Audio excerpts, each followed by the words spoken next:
KJ Aquatics, and I'm going live because is just because. Anyways, I was chatting with Foxy, and we were bullshitting, and I said, "Fuck it, let's go live." So, anyways, I'm outside, and you can see my tubs and talk smack if you like. I'm gonna flip it, but showing off some of my tubs. Much of Zola, I can tell you that. Right there, Mr. Red Spider decided to poke his little head up. But I do have to get rid of some of this Azola. So if you want some Azola, hit me up. And it's very cheap if I got to ship it. Or if you're local to the 518, and if you don't know what the 518 is, that's my friggin' area code. So look it up, and then you can see my area. You could basically have Azola free if you're in the 518. But I see I got one person here, and if you don't mind, whoever comes into chat, just say something so I can see who's in here, because I'm using the YouTube app because I used up all my allotted time on StreamYard.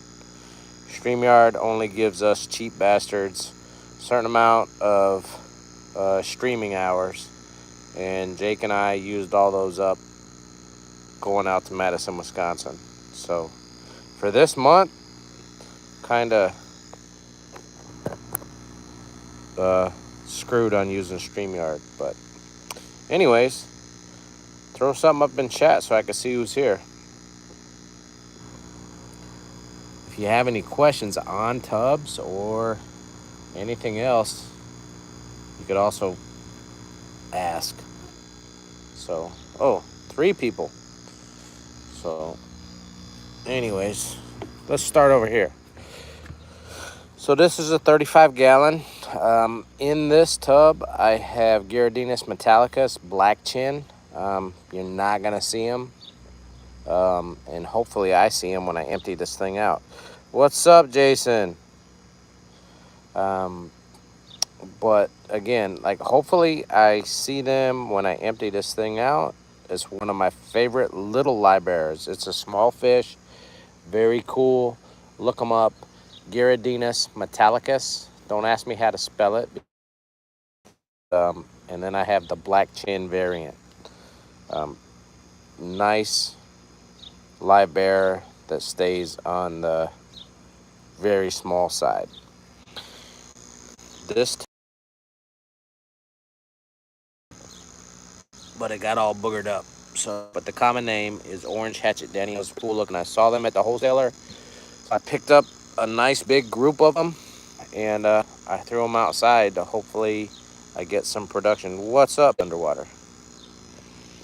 In this tub, I have a very common fish, but also a very cool looking fish. So next time you're in your local fish store and you look up and you see that they have long fin leopard danios,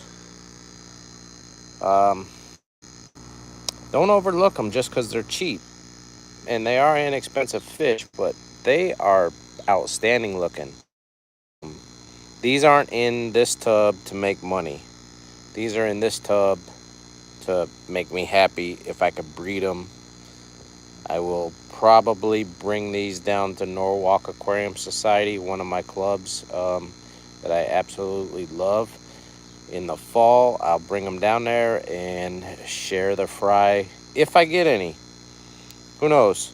If I don't get any, I'll probably just sell the adults. I won't make any money, obviously, but they'll just go to auction and let somebody else enjoy them, because I actually don't have room. What's up, Jenna P?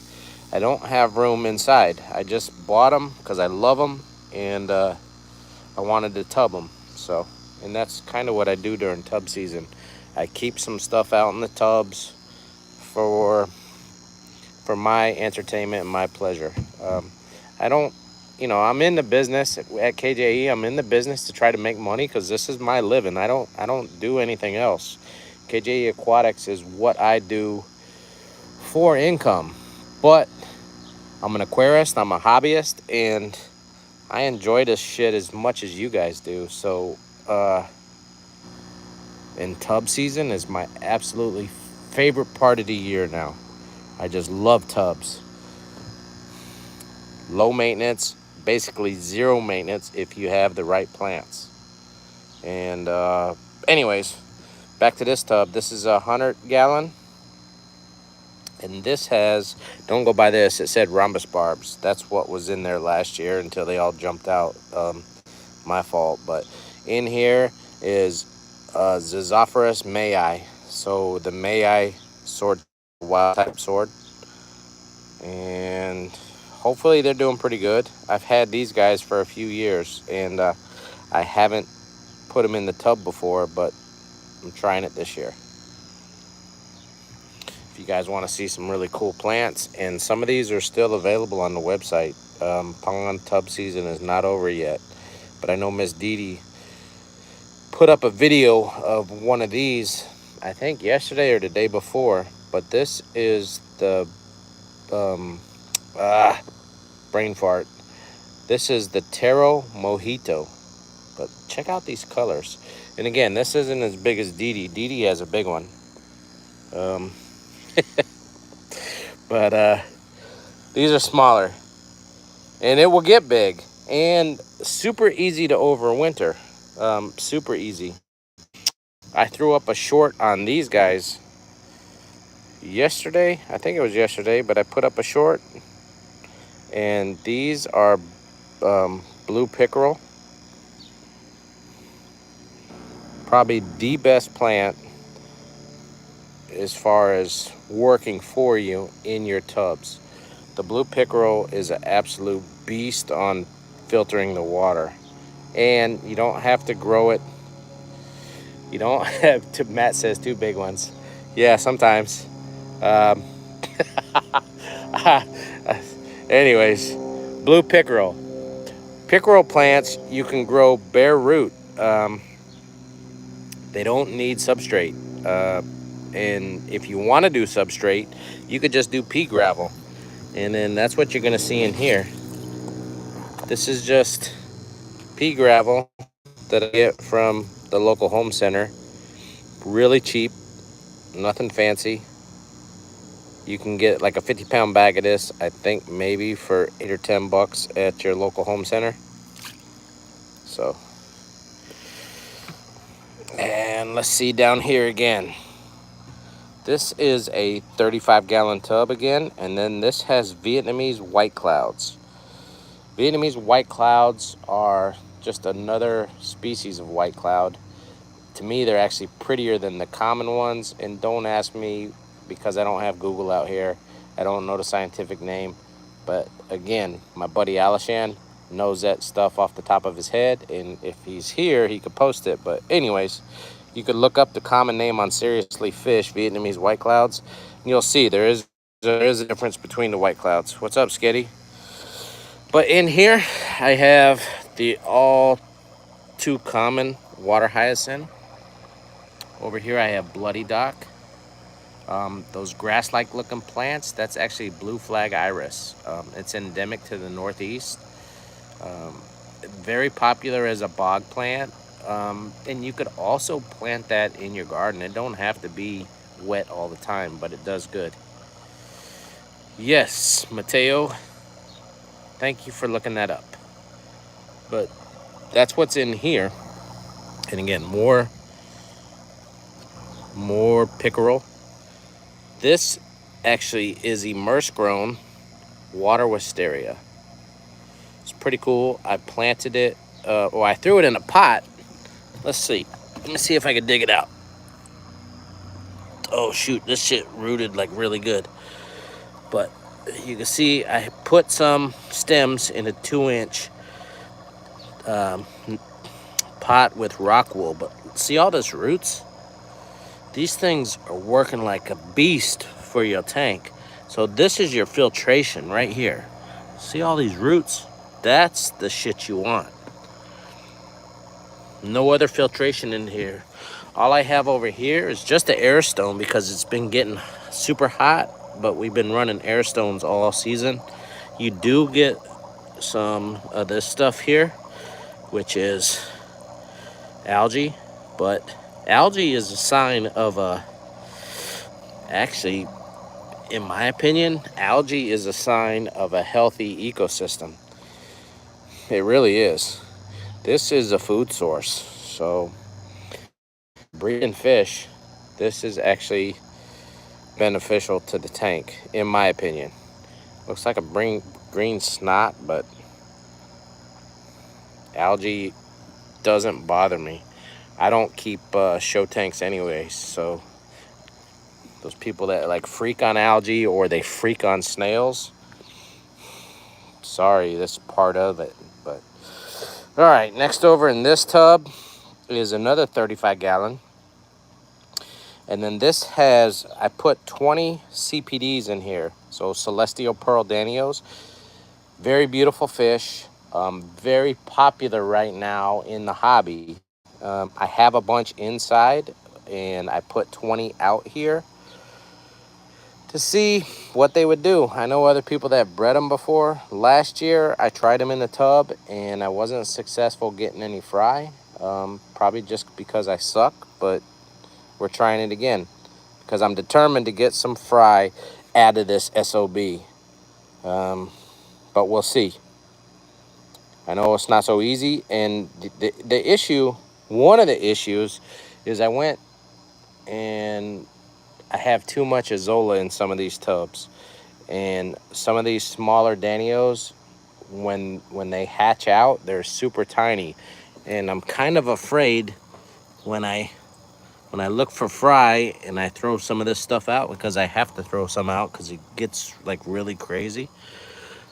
Kind of afraid that I might be grabbing some fry too, and I probably have, but I don't know what to do about it.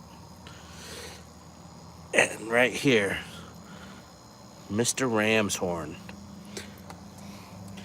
If any of you guys are scared of these, you're just ignorant. I'm not calling you stupid, but you're ignorant about these guys because they are super beneficial to your tanks, your tubs, your ponds, and everything else. Yes, they can get out of hand, but if they get out of hand in your aquarium, it's probably because you're feeding too much, and they're also easily controlled. So you can eradicate them in many ways. What we do here at KJE is I give them away. What's up, Chevy? But I give these away. I also have a tank with pea puffers, so they become food.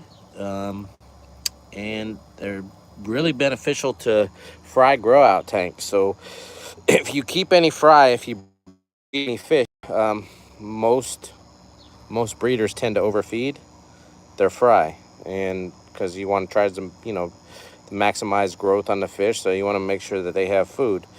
Put these guys in your fry tanks and they'll just be like little janitors and help keep everything cleaned up.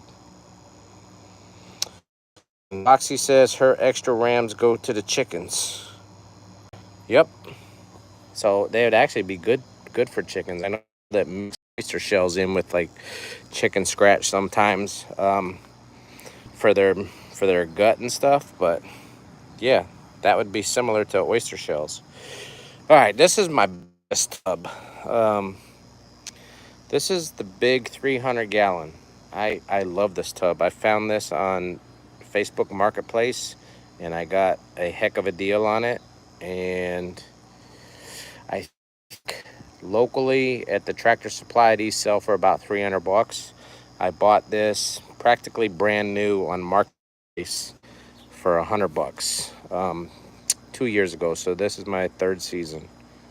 But I really love this. And in this tub is one of my favorite swordtails. This has the Zizophrus nezicoyotl, also known as the Nezi swords.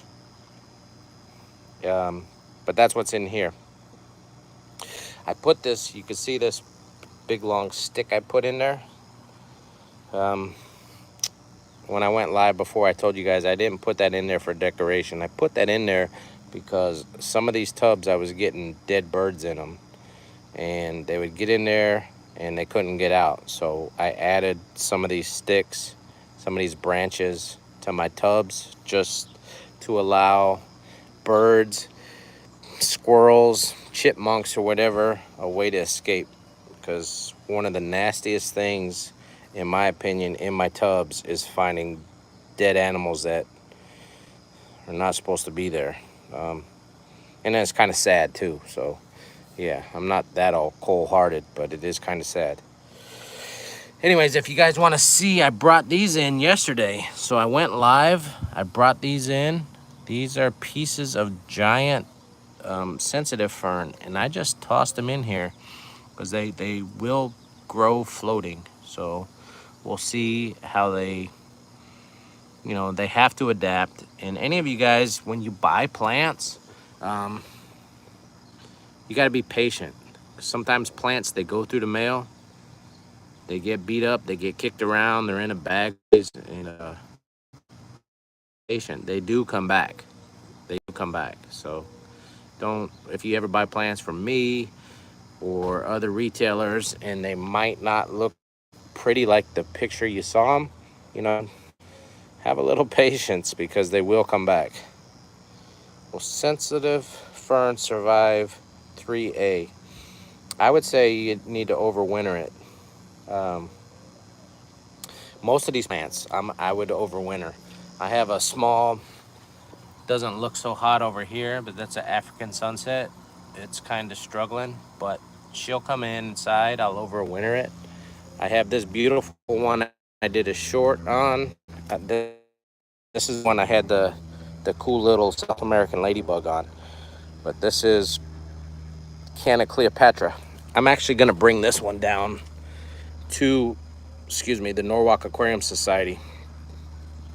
This one will come down. I'm going to auction this one off because it's beautiful. I would absolutely love to overwinter it. But I like to bring some really cool stuff, down to one of my clubs and share it with my club members. I'll get a few bucks for it, not much. That plant should be in my tub. Those leaves are awesome. Yes, this is a Canna Cleopatra. And this one over here, Mateo, this is the Canna African Sunset. Look at the leaves. You don't need no flower on these. The leaves are very, very beautiful. But anyways, back to what I have for fish. This tub, this is 110 gallon. So I have diamond tetras in here. I always wanted to try tetras outside, and I really love diamond tetras. I tried them last year. We had a nasty cold front, unexpected move through, killed my tub off, and that was that last year. Kind of got bummed out. But so this year, trying them again. There's a bunch of duckweed in here, along with a bunch of salvinia. These are this giant frog bit. So I love these way more than these. The frog bit is not as prolific. It doesn't get out of hand like these do. These are basically giant duckweed. I do suggest, if you guys have never done tubs before, and you get a small tub, buy just one of these. Don't go crazy and buy more. I've had people buy like 10 of these for a 35 or 50 gallon tub, and then they'll choke out the tub, and then they're afraid to throw them away, and then you just have a mass of shit like this, but like that. These I had Crystal ask me yesterday, Oinky, she asked me yesterday about overwintering these. I've never had success overwintering these. If any of you have, please do a video on it or do a talk on it and let us know, if you don't mind sharing your tips and tricks. But up in the Northeast, maybe down in Florida, these will grow all year long. If you're down in the Louisiana or whatever, they'll grow all year long. They're actually invasive. In most states, they're illegal. I know for a fact in Florida, which is funny because I get these from a nursery in Florida, but they're authorized to sell them, but just not within state. They're illegal in Alabama, Louisiana, maybe. Jenna P might be able to answer that question, but I know you'll go to jail if you try to trade these in the state of Texas, you'll go to jail. So just be careful about what you have and what you trade, if it's legal or not. But yeah, water hyacinths are illegal in a lot of states, even some of the northern states. I think Foxy said they are illegal in Wisconsin.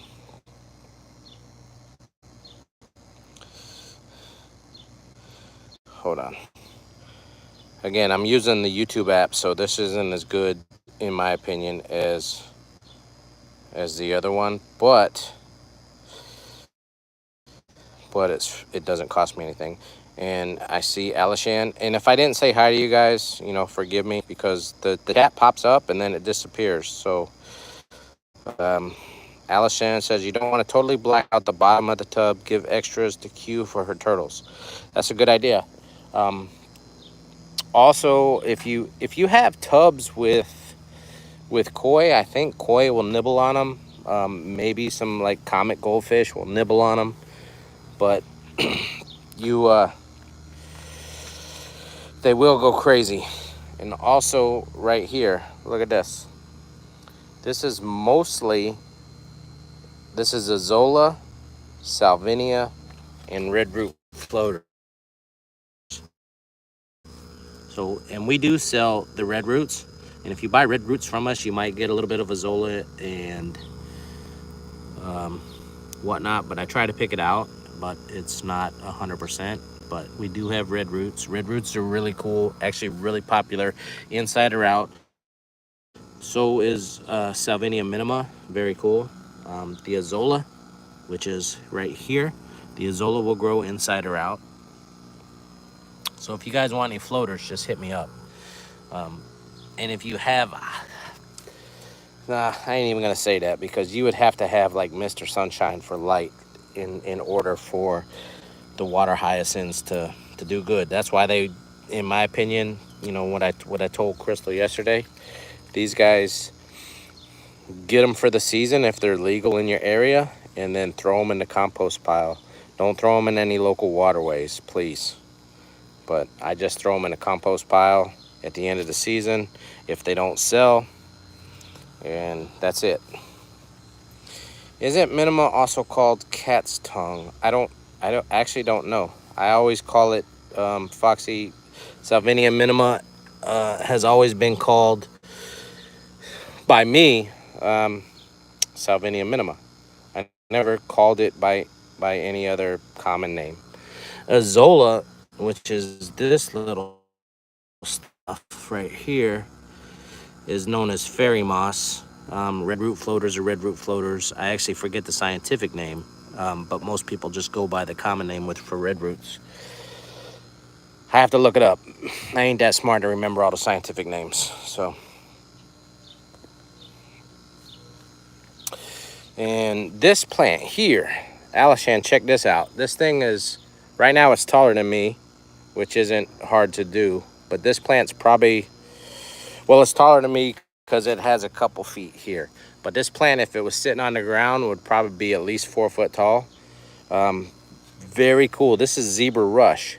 And I didn't bring this plant in last year. This was a plant that I had in a tub, end of the season. I emptied all the tubs at the end of the season, and I threw a bunch of stuff in the compost pile. And this spring, just the root base, which is right here, this root base was still intact in the compost pile, and I seen a tiny bit of green in the root base. So I just picked it up and I set it in this basket after I set the tubs up, and it came back.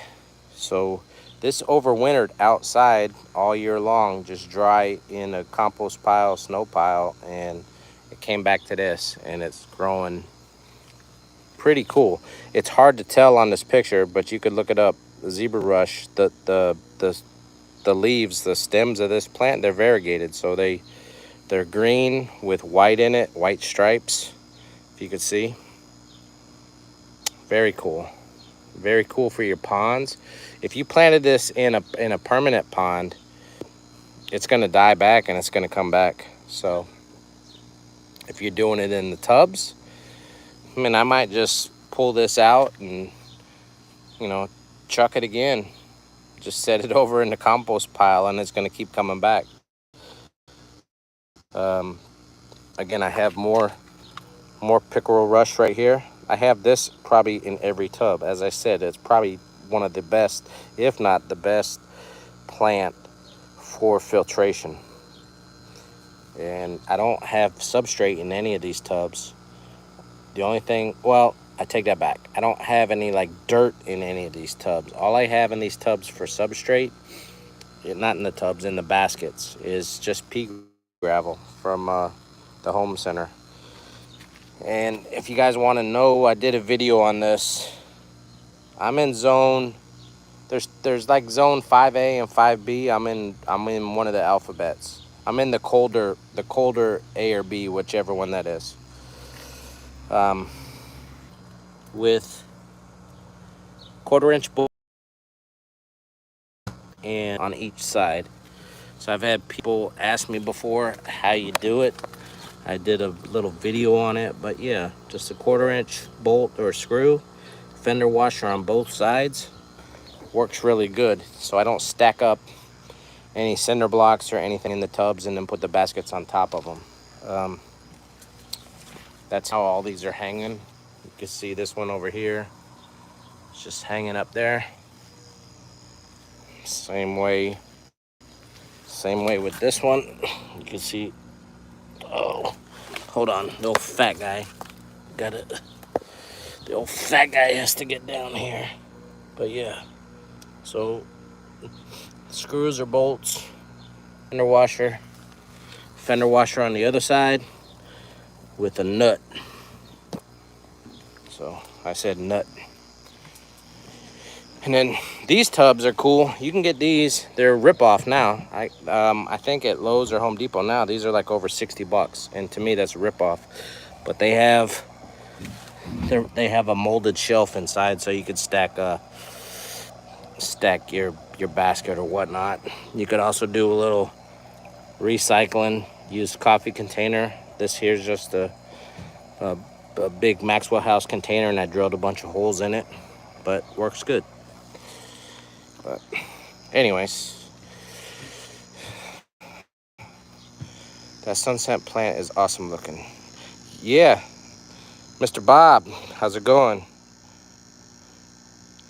And you're right, Matt. Check Marketplace. If you're looking for tubs, check Marketplace. And a lot of people are selling these that are not in making water gardens out of them. They use them for their livestock or whatever, and then they're just getting rid of them. I see them on Marketplace often. Let me see what. Hold on, Foxy. If you're not buying the big coffee container, are you really even a coffee drinker? That's true. I pretend I'm the warmer ones. Hold on. Chevy, also while you're here, Chevy, I emailed you some videos if you want to check your email. I'm scrolling back up, guys, because the chat like disappeared. I think you're confusing it, but who knows, Foxy? I don't know what you're talking about. So Coral said, Foxy, Salvinia minna is sold as cat's tongue. That's the first time I heard that common name, but doesn't mean nothing. I'm not that smart. But Paul Sotero says, water lettuce hyacinth are not hardy north of zone 9, and even in 9, they may die out in the cold winter. Check out the USDA plant hardiness map for the zone.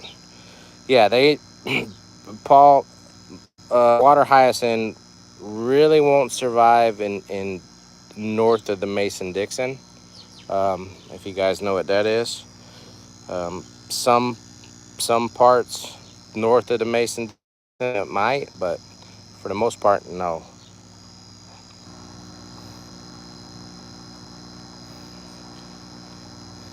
Chevy S from zone 5, I answered that question.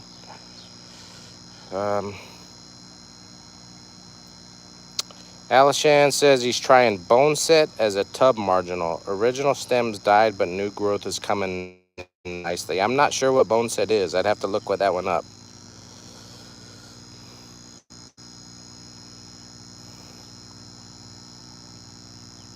Okay, let's go make Keith work his butt off by buying his plants. Oh, I'd appreciate that. And you guys don't forget, I'm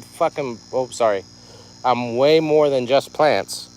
So we probably have the biggest selection of botanicals and probably at the best prices anywhere in the United States. Also, we're a big distributor in Munster, which includes Basleer, Dr. Basleer. We're a distributor we're a representative for Fritz Aquatics, probably the best line of water chemicals and medications in the business. We represent Thrive, so nylon fertilizers. We have the whole line of the Thrive liquid fertilizers plus the root caps, which are without a doubt the best all-in-one fertilizer on the market. And I ain't saying that because I sell fertilizers from Tropica, but I could tell you the Thrive fertilizers are better than Tropica. And a lot of other stuff, so check it out. And there's also stuff that I sell that's not on the website. So if you guys want spiderwood, I have a ton of spiderwood. Nothing big, but I have a ton of spiderwood. I have large pieces of catappa bark, and I actually have one UV sterilizer. If anybody's interested in a UV sterilizer, I have an 8-watt brand new in the box sterilizer that sells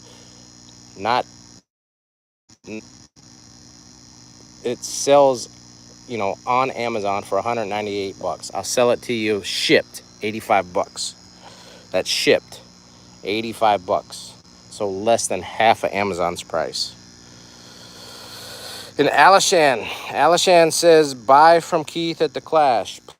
Please. That Clash cost me a ton of money. I dropped with me when I walk out the door, and I ain't begging, I'm just telling you a fact. When I walk out the door to head down to Pennsylvania for the Clash, I already spent $1,000. When we sell stuff at the table, whatever you guys spend, I love you guys and it's much appreciated, but that's not profit. So we never make money at a show. I could tell you, when we go to a show, we never make money on the positive side. All we try to do is have fun, meet everybody, meet our friends, meet our customers, have a good time, get our name out there, and we hope to get return customers on the back end. So that's the whole business of the show. But we also try not to lose a lot of money. So we're not gonna make a positive number, but we want to try to reduce the negative number. And that goes for not just me, but it goes for many, many others. So if you guys ever want to do a trade show or a convention, you're really not going to make money. You're doing it you got to sell yourself. So it's all about selling yourself. So I try to go out there so people meet me in person so they don't think I'm the asshole that I am online. So I'm really not that way. Or I try not to be. Some people still think that, and it's okay. But yeah, so that's my story on that. Yep, Coral, you're exactly right. It's marketing and outreach. We did the ACA just last week and worked for Fritz Aquatics for that, which was fantastic.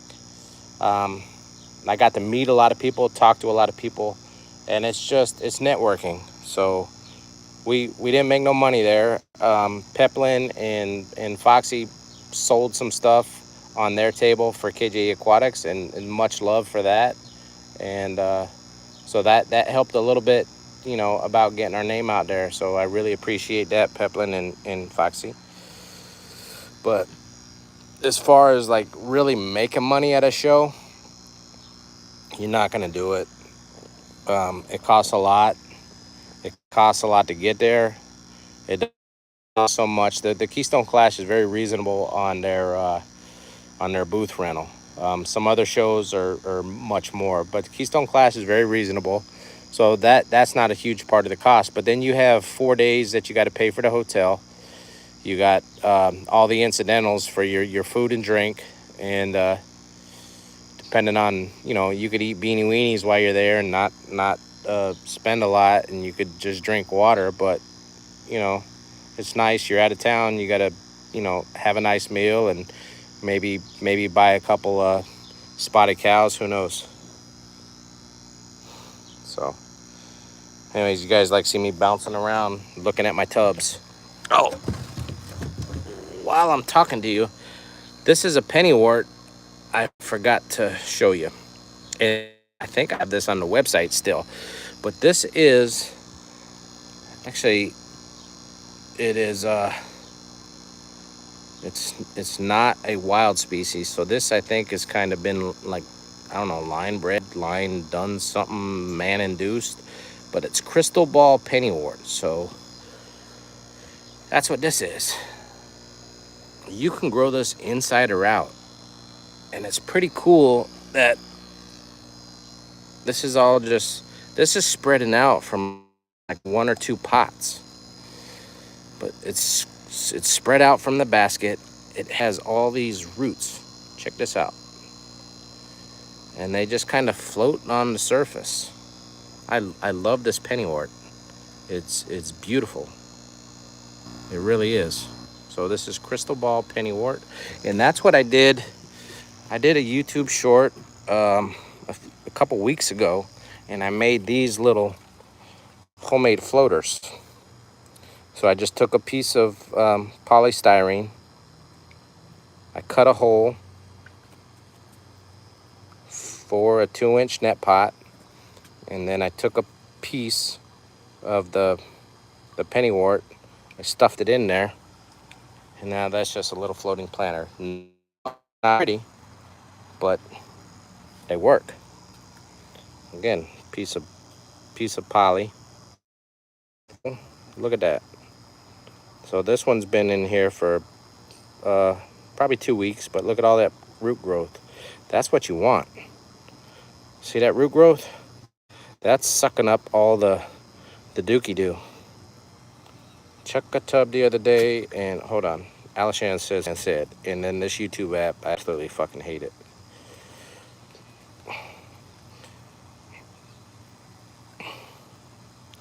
Alishan said he checked the tub the other day for fry from Fire Alarm Daniels. Nothing. Did find a diving beetle, which was, oh, yeah, they will. I don't cover any tubs. Some people say you have to cover tubs. I think that's bullshit. That's just my opinion. Everybody does stuff different way. I don't cover any tubs. Bugs are going to get in there regardless. But if you cover tubs, you can't do this. You can't do marginals. You can't have this growing up unless you cut a hole in your net, and which defeats the purpose. So here at KJE, it's survival of the fittest in our tubs. So 100%.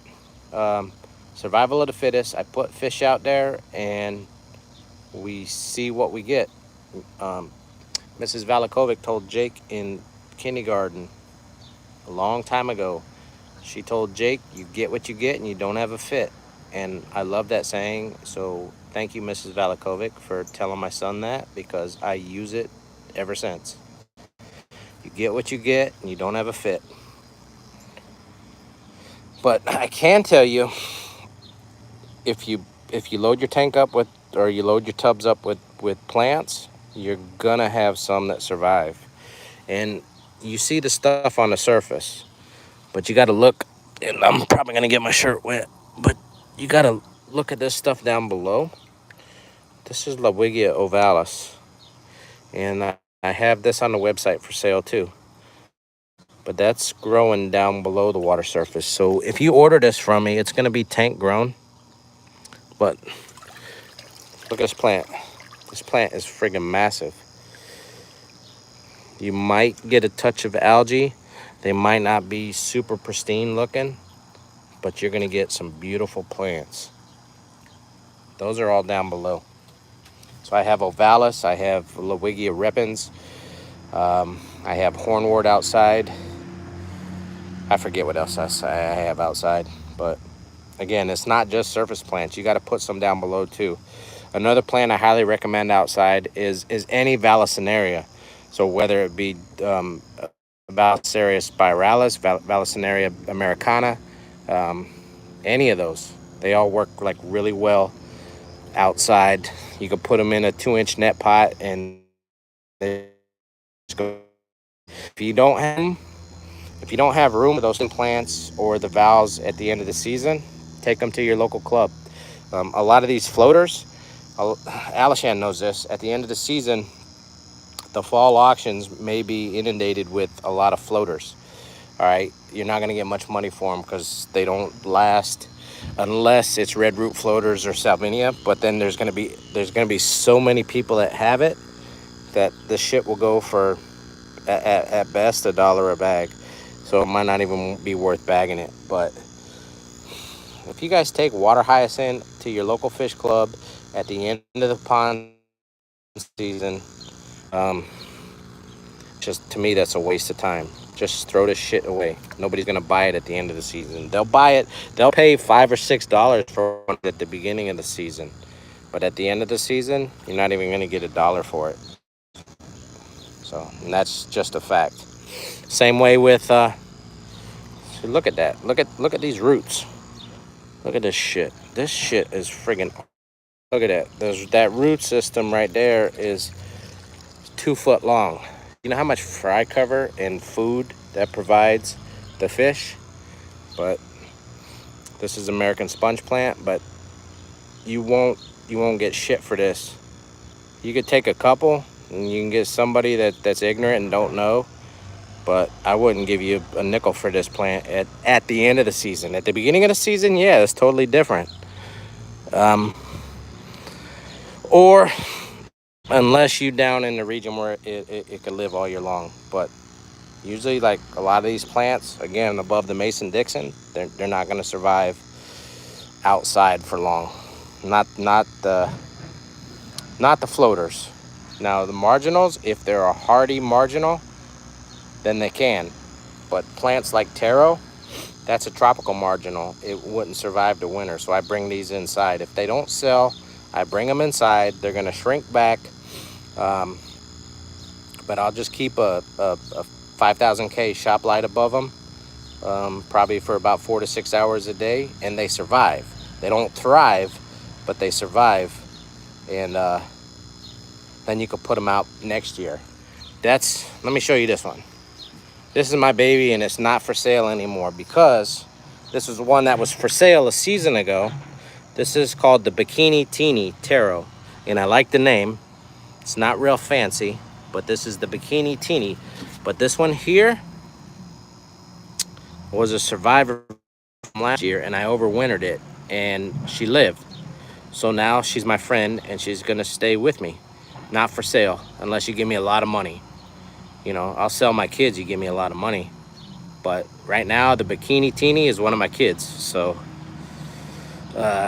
she'll go back inside, and I'll overwinter again. And then next year, she's gonna get even bigger.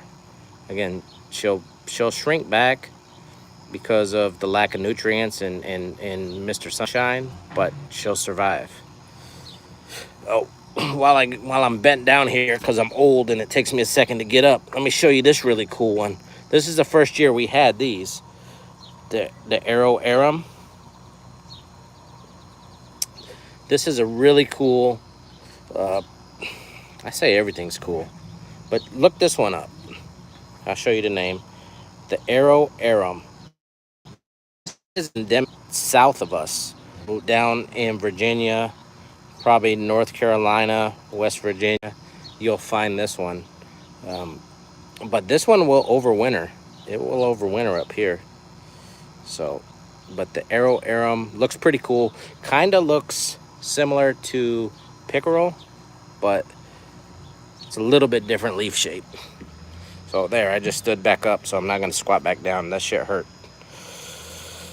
So I saw Jimmy P pop in, and Jimmy P.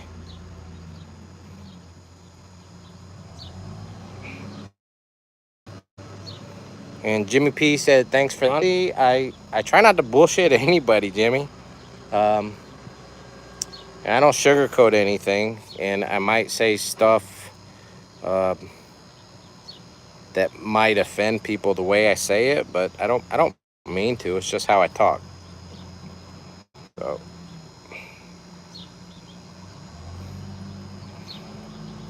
I'm scrolling chat right now again.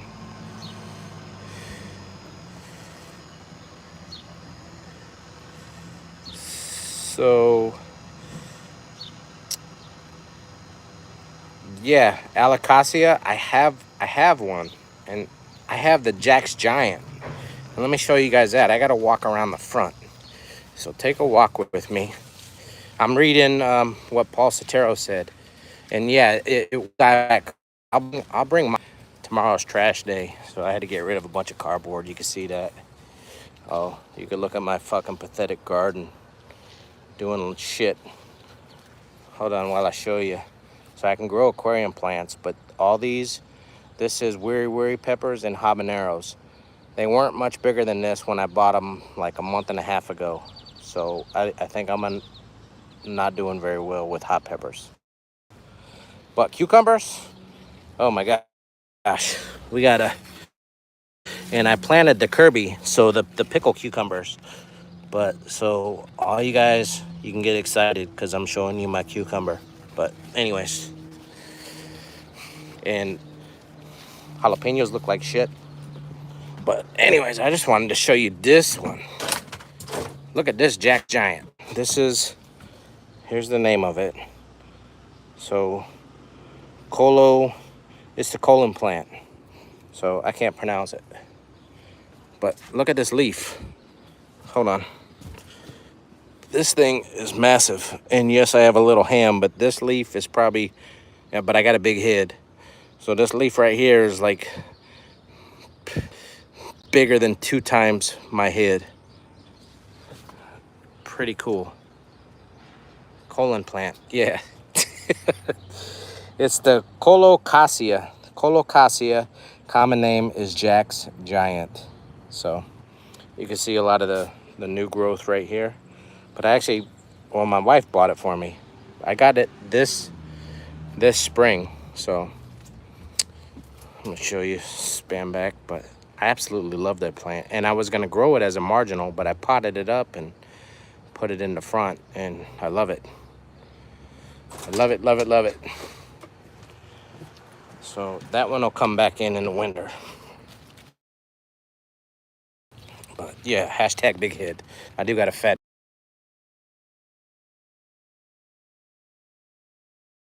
I was amongst themselves.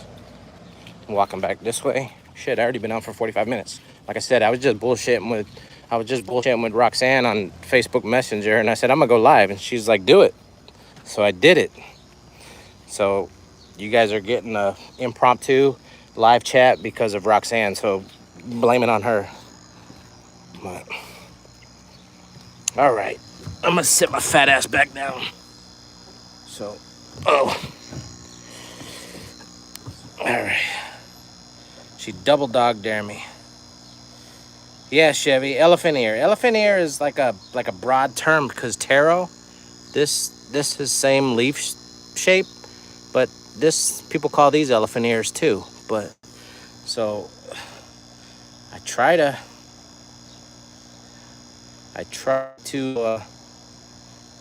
at least give it the genus name. So anyways, but yeah, tub season is probably on here for, I say, till mid-September for my zone. Probably mid-September. Alishan is probably the same time. I forget who else is on here that's like in my zone, but Alishan doesn't live too far from me, but he's still south of me, so he might get an extra week or two. I think Alishan's like 3 hours south. Like Rico, I don't know if Rico's doing tubs, but Rico is like about an hour and a half like north of me, so he might get a little less time. But yeah, usually like mid-September I gotta shut this shit down. I'll start draining it down, chucking plants, and slowly netting fish out, because you get down here like Honey I Shrunk the Kids with some of these tubs. Like I said, you get down here and like the the white clouds and the Danios, the fry are so friggin' small, and I kind of feel bad when I shut a tub down, because I know for a fact that I missed some, and that that is kind of sad, but because it's actually my fault too. Because I look at it, I created the environment, and then I have to harvest the fish out, and then I probably end up leaving a bunch, and they don't make it. But it is what it is, I guess. I like chickens, but I also like eating chicken wings. So when I'm eating a chicken wing, I really don't feel bad about the chicken. I just eat the chicken wing. So that's the way I use that analogy. Say fuck it.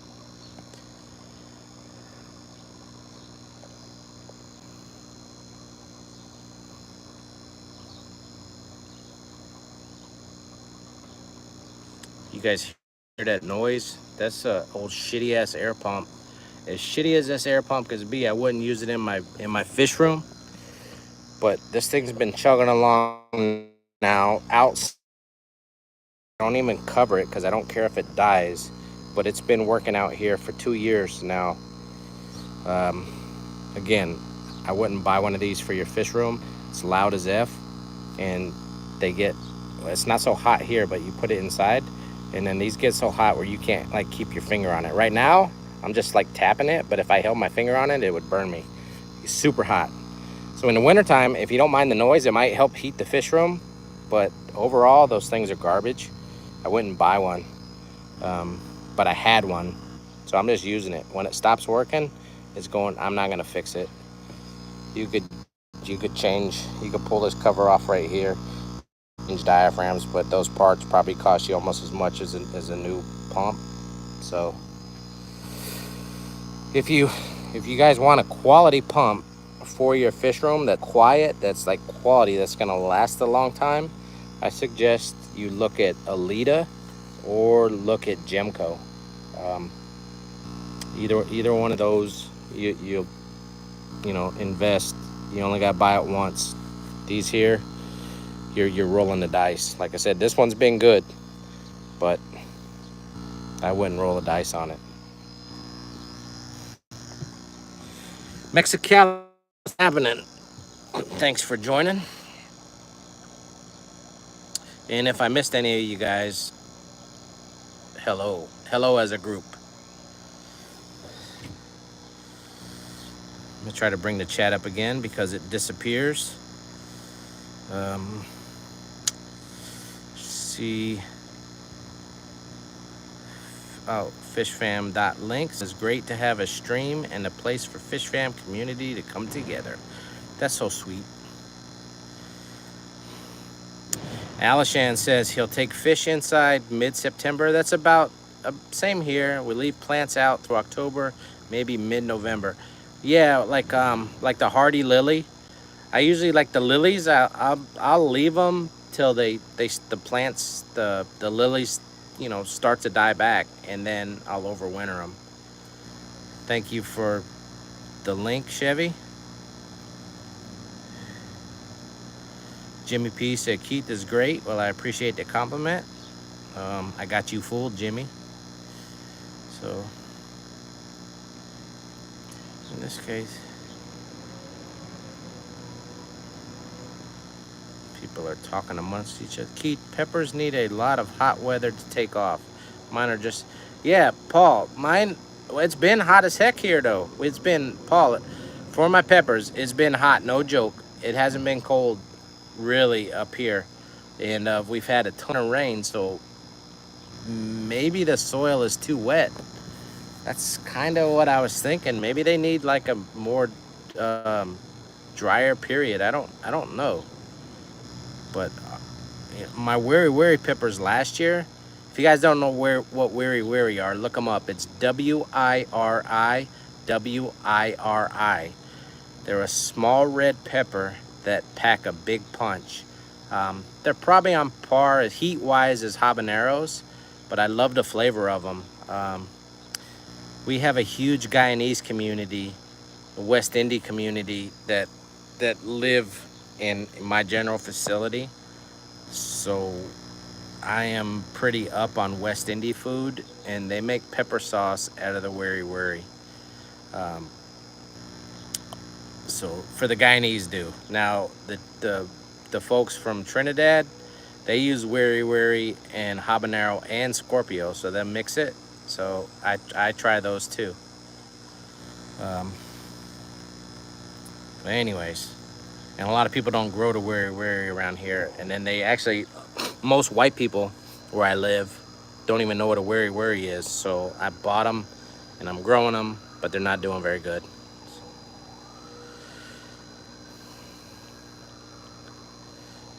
I trim the marginal roots and stems and place in a place. Okay, so Alishan, if you guys read what Alishan is writing, he's giving you some tips on how to overwinter, or what he does to overwinter some stuff.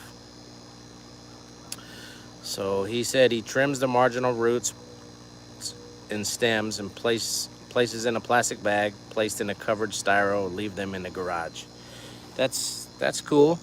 Um, like I said earlier, Alishan, I put these in my fish room, the taro, and I've stuck some actually like in the sensitive plant. I had one from last year. I just plugged the roots in the back of my fish tank with some that I had with some potho, and it did all right.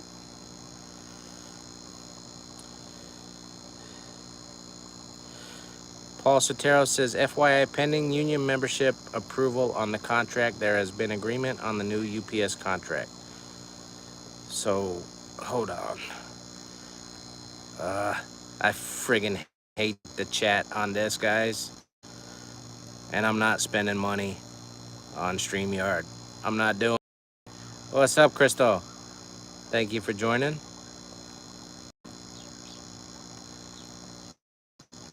I gotta find another free one. So no interruptions for shipping. All right, that's good news, Paul Sotero, because even if you guys don't ship UPS, if UPS did go on strike, it's gonna affect FedEx and it's gonna affect the post office too. It would have. If you listen to the news, UPS ships, they said, what I was listening to, UPS ships at least a quarter of all packages, nationwide. And they said FedEx and the post office would not be able to keep up with demand if UPS went down. So that's good news. I ship a lot with UPS and have good service with them. I don't agree on all the union demands. I think a lot of it's pretty excessive, but I agree with some of them. But especially their drivers, in my opinion, probably get paid more than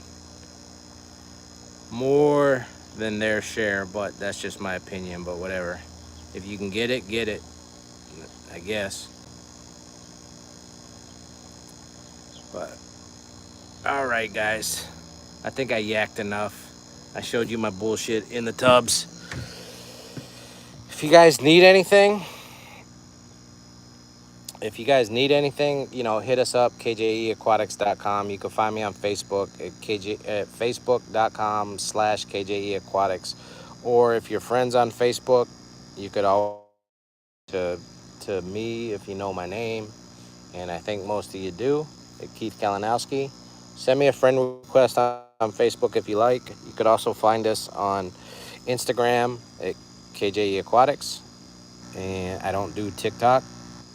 Or if you need to find me with email, it's kjeaquatics@gmail.com. But again, if you guys need anything, hit me up. Check out the website. If you need any product advice, definitely hit me up. But do this. Don't bug me. Well, you can bug me anytime you want. But do this. Don't do this because other people do. Ask me a bunch of questions about a product and then go to Amazon and buy it. That's pretty shady. And I've had several people do that. So please don't be one of those several people, because it really pisses me off.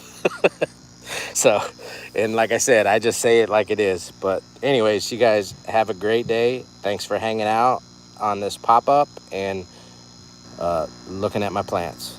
Peace.